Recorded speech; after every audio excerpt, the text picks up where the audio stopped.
السلام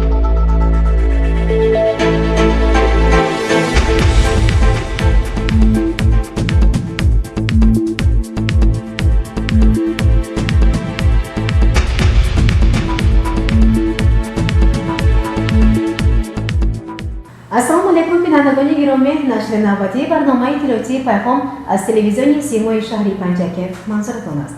در استودیو با شما به این ساعت مویوه و اسماعیل جان خلاف. اینا در برنامه ما تماشا کنید. در جلسه نوبتی کمیسیون دائمی مجلس وکیلان خلق شهر که تحت رهبری رئیس شهری پنجکент عبدالخالق خالقزاده برگزار شد، با کلی بهتر نمودن فعالیت مهمترین وظیفه دانسته شد.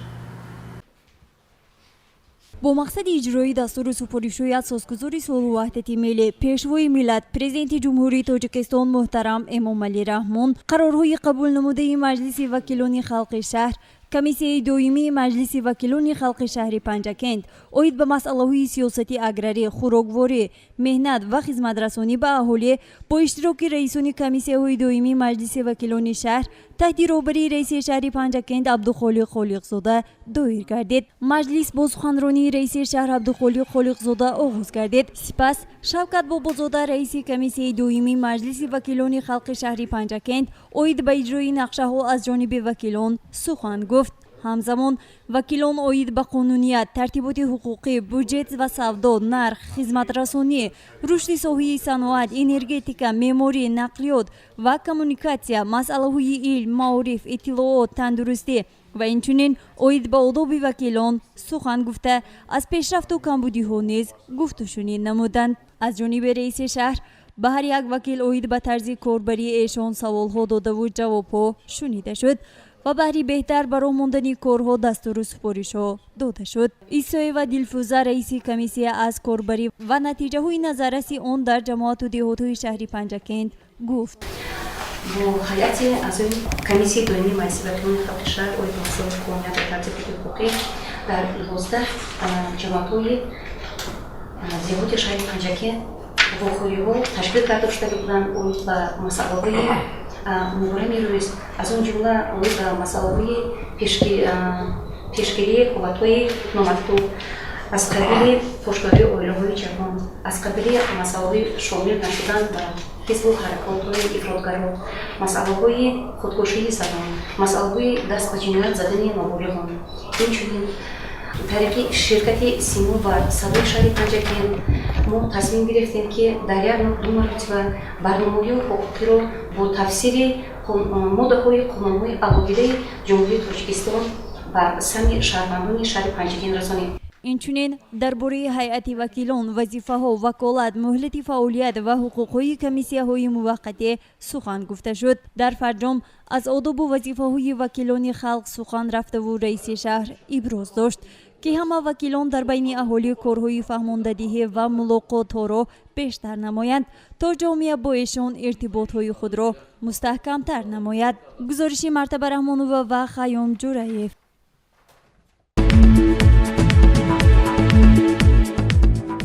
در سال 30 سالگی استقلالیت دولتی جمهوری تاجیکستان در شهر و دهاتمان انشاءهای تعیینات گوناگون ساخته به استفاده داده شدند و اینک انشاءات نوبتی ساحه معارف، بینای نو مؤسسه تحصیلات میانه عمومی رقم 60 دهلی رکنابات جماعت دهاتی وارو برای افتتاح آماده است.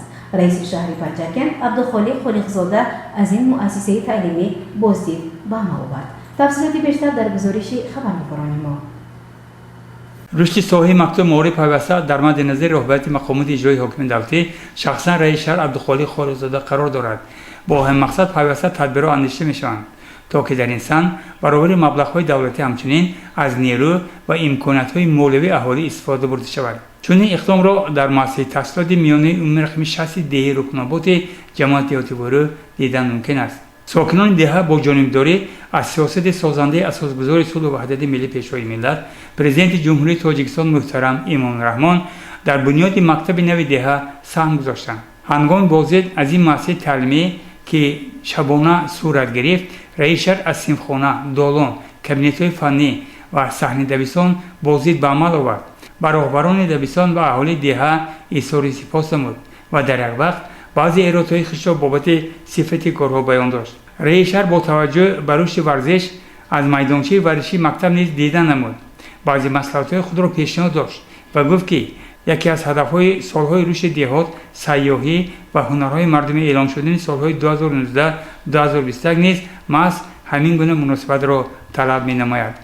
сокинони деҳаи рукноботи ҷамоат деҳоти ворӯ омӯзгорон мақсад гузоштанд ки минбаъд корҳои бохтмондаро анҷом дода муассисаи таълимиро сари вақт мавриди истифода қарор диҳанд ва онро чун тӯҳфаи арзанда ба 30-солагии истиқлолияти давлатии ҷумҳурии Тоҷикистон пешкаш намоянд. Яздон Қулмалвонов, Шохсан Солиев аз деҳаи рукноботи ҷамоат деҳоти ворӯ.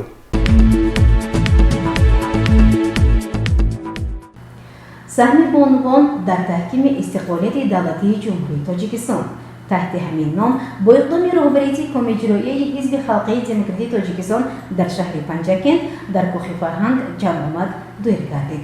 ба идомаи мавзӯъ таваҷҷӯҳ намоед. бо иқдоми роҳбарияти комиҷроии ҳизби халқи демократии Тоҷикистон дар шаҳри Панчакент дар толори хурди кӯхи фарҳанг маҳфили адаби фарҳангӣ таҳти унвони саҳми бонувон дар таҳкими истиқлолияти ҷумҳурии Тоҷикистон бо иштироки бонувони собиқадор ва аъзоёни ҳизби халқи демократии Тоҷикистон баргузор гардид. маҳфилро раиси комиҷроии ҳизби халқи демократии Тоҷикистон дар шаҳри Панчакент узви маҷлиси миллии маҷлиси олии ҷумҳурии Тоҷикистон Мурод Шукурзода оғоз бахшида ҳозиринро хайрамақдам намуд. дар идомаи суханронии хеш Мурод Шукурзода аз дастовардҳои занону бонувони шаҳру деҳоти Панчакент дар тӯли 30 соли истиқлолияти давлат ёдовар шуда қайд намуд ки пешвои муаззами миллат дар ҳама баромадҳояшон оиди баланд бар доштани мақоми зан дар ҷомеа сухан намуда таъкид менамоянд ки дар ҳама иқдом ва дастовардҳои таърихӣ хидмати занону модарон ки ақлу заковаташон таҷассуми маънавиёти гаронбаҳои халқи кӯҳанбунёди мо мебошад басо бузург аст. боиси хушнудист ки имрӯзҳо занон ташаббусҳои созандагию бунёдкориро ба даст гирифта дар соҳаҳои гуногуни хоҷагии халқ аз худ масъулият ва фаъолияти бештар нишон медиҳанд. ин аст ки сафи бонувони соҳибкор ва роҳбар дар кишвар рӯй ба рушду пешравӣ дорад.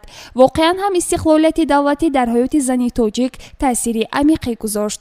занону бонувон ҳамчун фарзандони ин сарзамини марзу буми аҷдодӣ ба раванди таҳким бахшидани корҳои созандагиву бунёдкорӣ фаъолона ворид гаштанд, қайд намуд Мурод Шукурзода дар идомаи суханрониаш. баъдан дар ин ҳамоиш чанде аз бонувони собиқадори ҳизби халқи демократии Тоҷикистон аз ҷумла мудири шӯъбаи кор бо занони мақомоти иҷрои маҳаллии ҳокимияти давлатии шаҳр Ҳамзира Замон ва раиси шӯрои собиқадорони ҳизби халқи демократии Тоҷикистон дар шаҳри Панчакент Ҳамида Хол ва сарвари пойгоҳи бостоншиносии Саразм Панчакент Норинисо Худоёрова ва устоди донишкадаи омӯзгории Тоҷикистон дар шаҳри Панчакент Моҳира Тошева сухан гуфта аз корнамоиву дастовардҳои бонувони пешсафи ҷумҳурии Тоҷикистон ёдовар шуданд.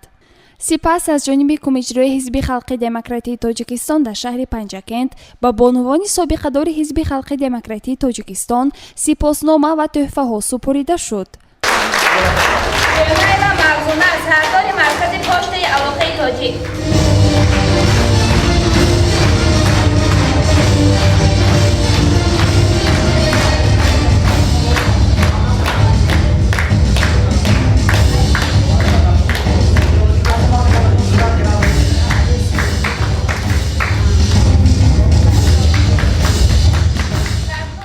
ҳамчунин ба чанде аз бонувони пешсаф китоб бо номи Истиқлол ва ҳизб ки бо иқдоми комиҷрои ҳизби халқи демократии Тоҷикистон дар шаҳри Панчакент омода ва ба чоп расид тақдим карда шуд. барномаи консертии ҳунармандони шӯъбаи фарҳанг ба ҳамоиш шукӯҳи тоза зам намуд.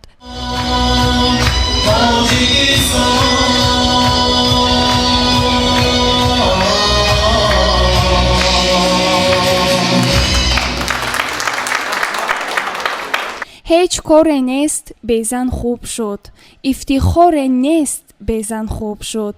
хуб шуд ки зан ба давлатёр шуд, мамлакат аз дасти зан гулзор шуд. бо қироати ҳамин байтҳои зебову пурмазмун маҳфилро раиси комиҷрои ҳизби халқи демократии Тоҷикистон дар шаҳри Панчакент Мурод Шукурзода ҷамъбаст намуд. гузориши Сабрина Акрам ва Вашу Ҳусайн Солиҳов.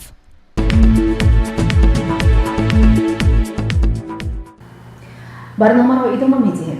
رئیس شهری پنچکент عبدالخالق خالقزاده در جلسه هفته‌ای مقامات اجرایی حاکمیت دولتی که سال 26 سپتامبر سال روان برگزار گردید در ردیف دیگر کمبودی‌های شهر و شهرداری از شکایت مردم اوید به سرکوی دیدو اندیشه بیان داشت. تا کجا این ایراد جای دارد خبرنگاران ما از این خصوص گزارش می‌دهند. توجه نمایید. شهری پنجکент سال از سال زیبا و آباد گردیده به یکی از شهرهای پیشرفته تبدیل یافته است.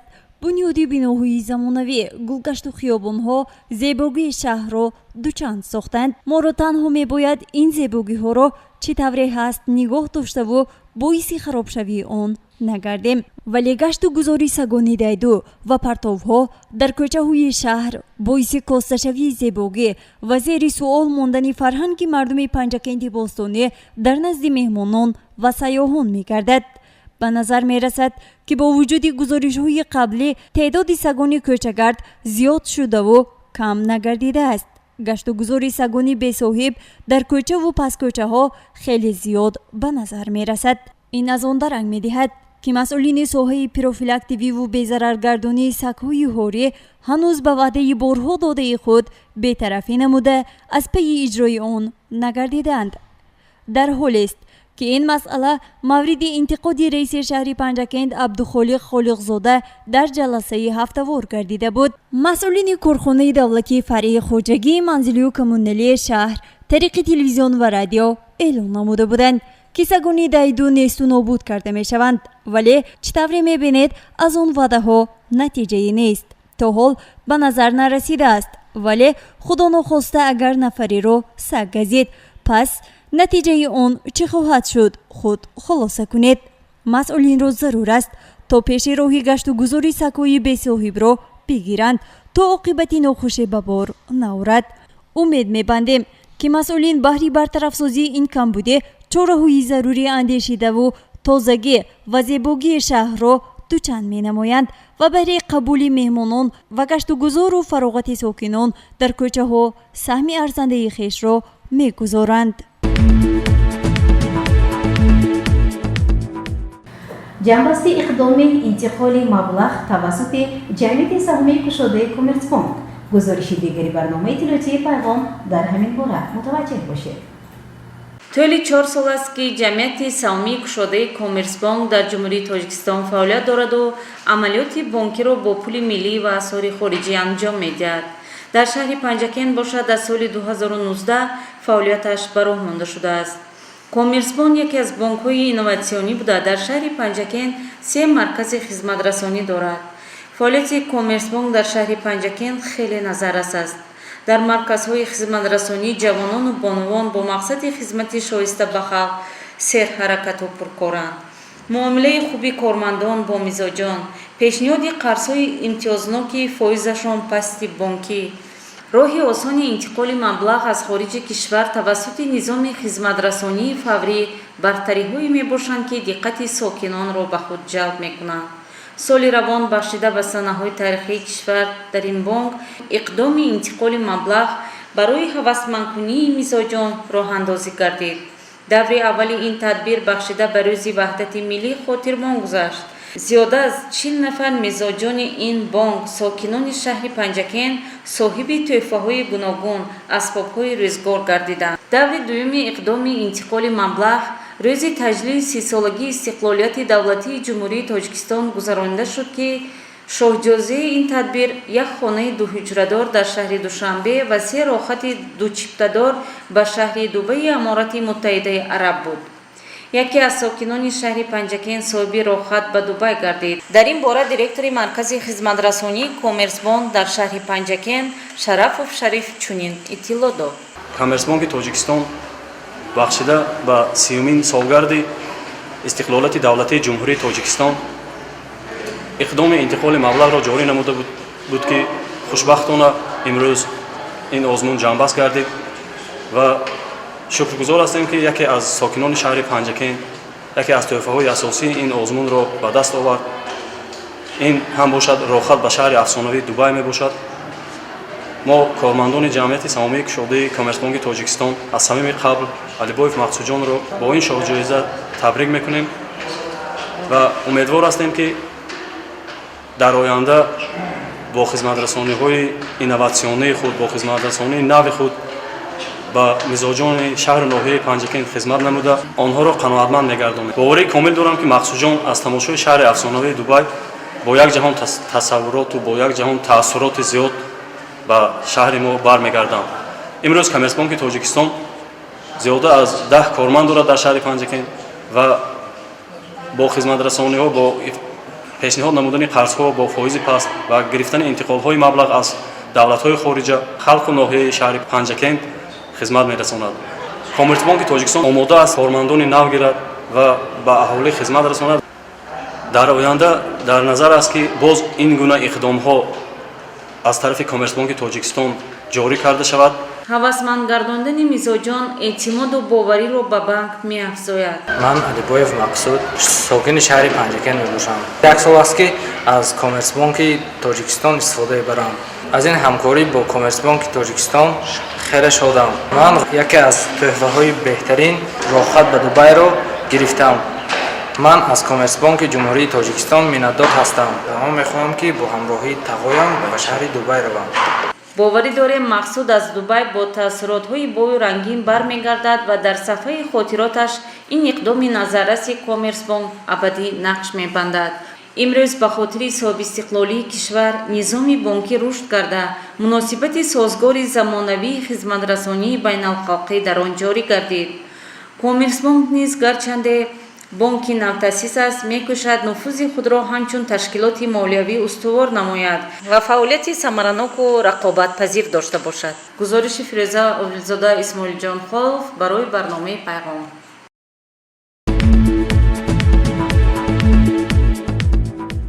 идомаи барномаи иттилоотии Пайгом. коллеҷи омӯзгории шаҳри Панчакент таърихи пуршараф дошта онро бисёр фарзандони фарзонаи миллат хатм карданд. дар муассисаи таълимӣ имрӯз ҳам кӯшиш баҳри беҳтар омӯхтану беҳтар донистан идома дорад. дар ҷараёни шиносоӣ бо чорабиниҳое ки дар коллеҷи омӯзгорӣ баргузор гардиданд, мо суҳбате анҷом додем бо чанде аз донишҷӯён. маълум шуд ки инҷо донишҷӯён бо ашъори баландмазмуни устод рӯдакӣ ба хубӣ огаҳӣ доранд. ман Арусмамадова Аслия, донишҷӯи гурӯҳи 413 коллеҷи омӯзгории шаҳри Панчакент. гар бар сари нафси худ амири марде, бар кӯру карат нуқта нагирем марде. мардӣ набувад фитодаро пой задан, гар дасти фитодае бигирӣ мардӣ. ман донишҷӯи коллеҷи омӯзгории шаҳри Панчакент боба Муродов Муҳаммадалӣ ҳастам. гирифт хоҳам зулфайни анбарини туро, ба буса нақш кунам барги ёсамини туро. ҳар он замин ки ту як раҳ бар ӯ қадам биниҳӣ, ҳазор саҷда барам хоки он замини туро. ҳазор буса диҳам бар саҳои номаи ту, агар бубинам бар муҳри ӯ нигини туро. ба тиғи ҳиндигу дасти ман ҷудо бикунанд, агар нагирам рӯзи ман остини туро.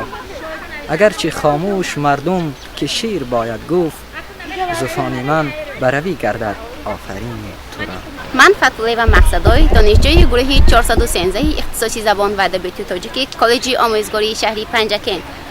берӯи ту хуршеди ҷаҳон сӯз мабод, ҳамби ту чароғи олам афрӯз мабод. бо васфи ту кас чуман бадомӯз мабод, рӯзе ки туро набинам он рӯз мабод. сатҳи баланди шеърдонии донишҷӯёни коллеҷи омӯзгории шаҳр бори дигар метавонад далел бошад, ки ин махзани илму маърифат воқеан ҳам яке аз марказҳои ихлосмандони фарзандони Тоҷикистон, аз ҷумла устод Абу Абдуллоҳи Рӯдакӣ мебошад. гузориши Сабрина Акрам ва Вашу Ҳусайн Солиҳов.